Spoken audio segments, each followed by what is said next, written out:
जय जगन्नाथ बंधुगण।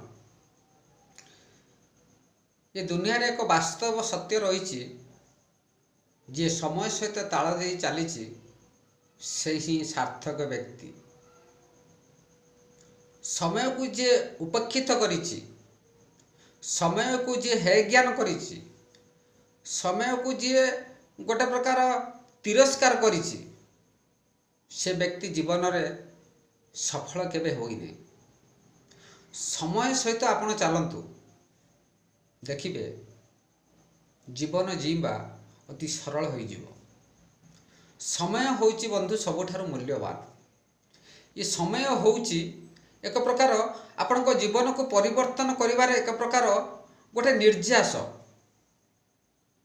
ये वस्तुवादी दुनिया रे जीवन जीवार एकमात्र उपाय होची समय सहित आपण सामिल हो जातु ना। देखिए आपण को जीवा प्रणाली अति सरल हो जीव। जीवन बंधु क्षणिक मात्र, आज अच्छी काली ना, किंतु समय सहित आपण खाप कह दिंतु देखिए सुरुखुरु आपण को जीवन बीतीज। मृत्यु एक ध्रुव सत्य।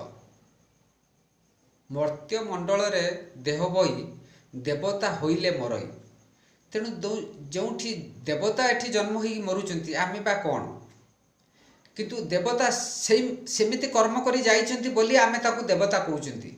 आमे भी देवता हबार आम पाखर सामर्थ्य रही। आमे जदि से भला कर्तव्य करिबा, से भला पुण्य करिबा, आमे भी देवता ही परिबा। आमको भी लोक स्मरण करिवे, आमर स्टेच्यू रो फुलमाळ देबे। तेणु भल कर्म करंतु बंधु। लोभ टंका पैसा चिटिंग बाज ये सब विषय जानतु नहीं। जेतिकी अल्परे जो माने खुशी होती भगवान ताको बेसी दियंती।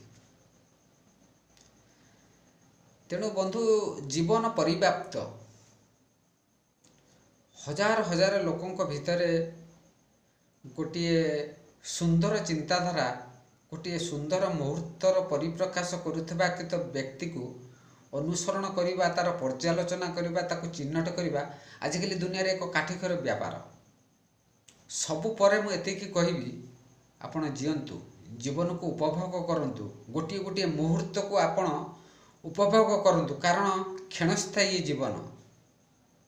गोटे गोटे मुहूर्त रे जीवन रो परिवर्तन हेउछि।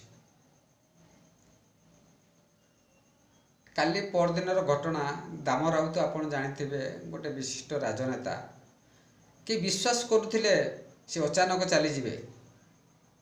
सी टिकेट पाई लॉबी करुथिले किंतु ब्रेन स्ट्रोक रे से चली गले।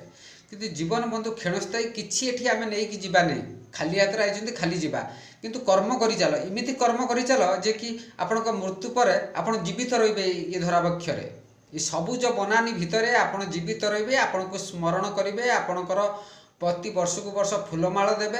आपणकर आत्मा जोंठी घुरी बुलु ना काहेकि गोटे खुशी से आत्मा घुरी बुलिबो। जहा हो मोर परिप्रकाश होउची, मोर प्रचार होउची, प्रसार होउची ये धरावक्षरे। या ठारो कौन बंधु अछि। जय जगन्नाथ बंधु।